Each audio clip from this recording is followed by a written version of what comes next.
It was worse than I feared. Darby, for the love of St. Begna, tell me you can fix Murphy, this. lad, you've got yourself a Clurichaun problem. As I staggered home last night, the moon was winking free. I found a mug upon the floor and it sang right back to me. Last one to finish by is the next, eh? Big chaos at Murphy's Pub. Chaos at Murphy's Pub. It's always a good place to start at the pub, don't you think? So pour yourself a pint and keep your back to the wall. They say the hills around Rathcarn aren't quite as still as they seem. Well, they sit there easy enough by day, green as saints and soft as dreams. But come the dusk, when the sky bruises purple and the blackthorn casts its long spindled shadows, well, that's when the old stories start to breathe again. And if you listen, proper listen, you might just hear the whisper of paws over stone, or catch the glint of a single red eye watching from the dark, waiting to see who's fool enough to follow. There's places in this world where the walls between here and the other world are thin as mist. And wouldn't you know it, Rathcarn's got more than its fair share.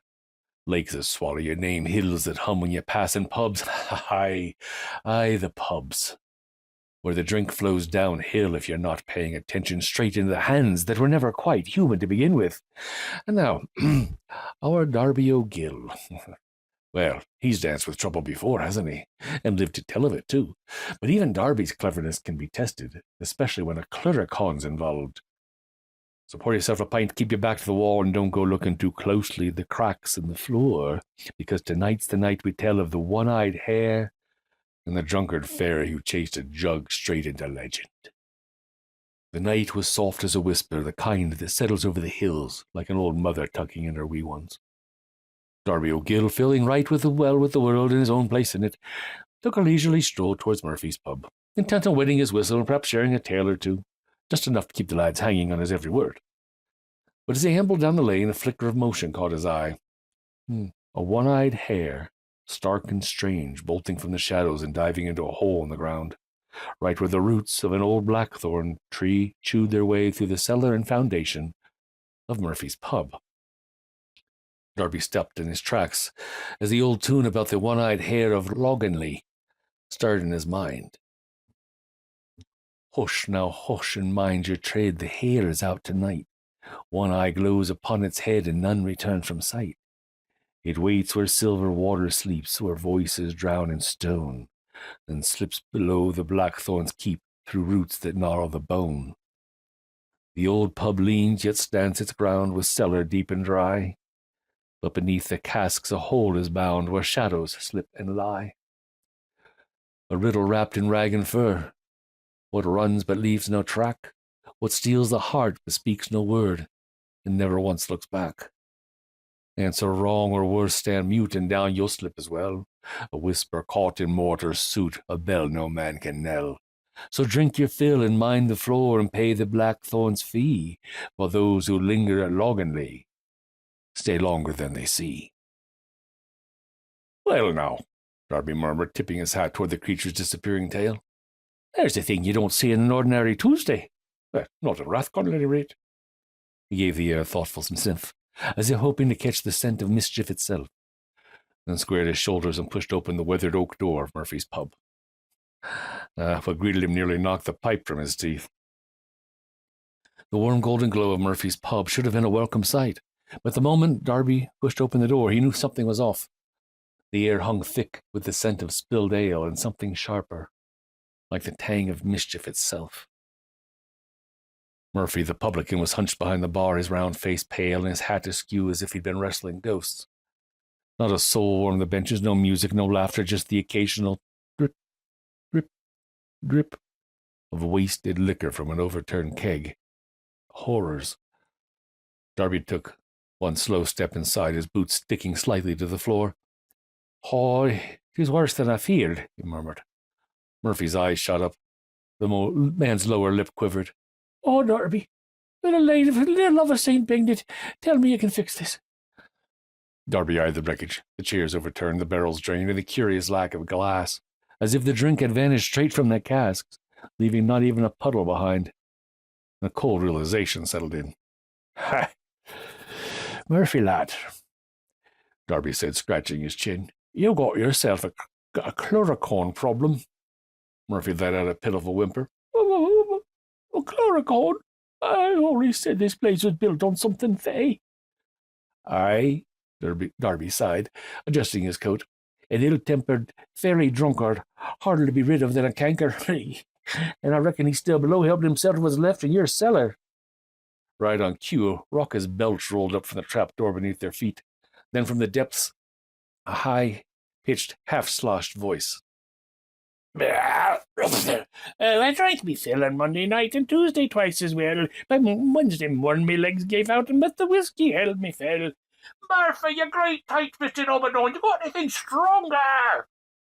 Oh, fill me cup, don't let it stop, for I'll not see it dry. For a Clurichaun's thirst is never done, neither friend am I. Murphy clutched at his chest as the off-key singing below continued, and Darby just grinned. Oh, now we're in for it. I drank myself through castles told and drained a noble store. I've robbed the monks of all their wine, and still I thirst for more. Oh, roll the cask, don't let it last, no drop should go to waste. If ye still can stand when the night is through, and you've drunk far to chase. Darby leaned against the bar, eyeing the trap door as though it might spring open and spew forth chaos at any moment. Murphy fumbled beneath the counter, retrieving a lone, unclaimed pint, a precious survivor hidden away from the fairy menace. Darby eyed the glass. The amber liquid glowed like the last remnants of a sunset, a holy relic in a time of crisis. He lifted it slowly, let the foam kiss his lip, and took a long, contemplative sip. Aye, he sighed, nodding in approval. Well, at least a lad hasn't ruined the drink itself. Murphy clutched his head. Darby, for mercy's sake, there's no time for refreshment. Murphy, lad, Darby said, swirling the pint with practised ease, have you ever tried talking to a Clurichaun sober? 'Tis like wading through a bog made of nonsense and poor decisions. Now let me prepare proper. Another sip, a self-satisfied nod. At last, Darby set down the glass and rolled his shoulder, as though limbering up for a fair fight. Right then, he said, cracking his knuckles. Time to go wrangle a drunken fairy. From below, another belch rose like thunder, followed by a slurred shout. Hey, what's trapping about up there? Bring more drink or face me wrath. Darby shot a glance at Murphy. Hey, I'm expecting this fellow to be about as charming as a goat with indigestion. Murphy shuddered. With a final breath, Darby yanked open the trapdoor. The Clurichaun's laughter rolled up like a gale of trouble from the depths. Darby eased down the creaking steps. And there it was, a crack in the stone near the far wall, yawning like an old wound. Blackthorn roots gnawed through the bones of the pub, curling into the cellar as if searching for something lost. It must have been there all along, yet somehow Darby had never noticed that before. And beyond the roots, sprawled atop an empty wine barrel, humming a merry off-key tune, lounged the Clurichaun, a small bearded fairy dressed in rich plums and reds, his twinkling eyes bright with mischief and drink. Now, friend, if you've not encountered a Clurichaun before, well, bless you, and think of his well-known cousin, the leprechaun, but with a stronger taste for ale than for gold. Darby offered his warmest smile. Well, good evening to you. Enjoying yourself, are you? Oh, indeed. A fine establishment you have here. The drink flows and the company... well, company could use some improvement. Well, I'm pleased you're having a grand time, said Darby. But I'm afraid your merriment is causing quite the stir upstairs. Poor Murphy's at his wit's end. Aye, Murphy, is it? The man should thank me. I've elevated his humble pub to a place of true revelry. Aye, be that as it may. Perhaps we can come to an understanding, eh? Might I entice you with a visit to, O'Foyle's Tavern down the road, they have a selection of spirits that would put this place to shame. O'Foyle's, is it? I've been there. The ale tastes like bog water. No, I'll be staying right here. Aye, I see. Well then, continued Darby, What if I told you this very cellar is haunted, Spirits of the restless dead, none too pleased with uninvited guests such as yourself. Haunted, ye say? Oh, I have shared a drink with banshees and danced with phantoms. A few ghosts won't be scaring me off. Darby paused, then smiled like a man who'd spotted the winning card in his hand. Aye, very well then. Since you're a connoisseur of fine drink, how about a friendly wager, you and I, A drinking contest. If you win, you stay as long as you like. But if I win, you agree to leave this place in peace. The Clurichaun's eyes gleamed. Oi, a contest, is it? And just what shall we be drinking? Darby leaned back against a stack of empty casks, giving the Clurichaun a long, considering look. Well now, he said, reaching into the shadows, and from the dark he produced a squat, battered jug, its glaze cracked and dull as old bone, with the faintest shimmer if you looked at it sideways. Well, Darby said, I won this off a puka once. High-stakes game, that was. Out near the Fairy Mound on Knockabrack Hill, aye. The one they say holds a name Merv. It never quite took to staying dead, if you take my meaning. But I reckon he's still wanting and waiting on his drink. Darby gave the jug an affectionate pat. Some say this drug never runs dry, he continued, the glaze giving off a glow in the candlelight. I just reckon it's just me poor and clever. The Clurichaun leaned in, nose twitching, eyes alight. Aye, and which is it then? Darby just smiled. I'll tell you what, lad. Why don't we find out? As they began, Darby kept the jug at a careful tilt, thumb pressed firm over a hidden patch of wax near its base, pouring whiskey smooth as silk into the Clurichaun's eager cup. For himself, Darby made the quietest of swaps, and as much as it pained him, his own glass filled with nothing more than water, clear as conscience. He sipped it slow, eyes steady, while the Clurichaun downed his whiskey like a man trying to empty the sea. Round after round they drank. Round after round, the Clurichaun's laughter grew louder, his songs more slurred, his grin wider and wobblier with each passing pour. Oh, I once drank a banshee's wail, I wagered with a sprite. He said I'd fall, I said I'd crawl, but I'm still here tonight. Drink it down, don't let it drown. The glass is but a gate, for the Clurichaun's pride is thrice as wide, and I'll not meet me fate. And what? What's a hand? And here he fell off the barrel, cackling before clambering back up. But he refused to concede. A Clurichaun never does. As the contest neared its climax, the Clurichaun paused. He peered at Darby through narrow, gleaming eyes. Oh, well, hold now.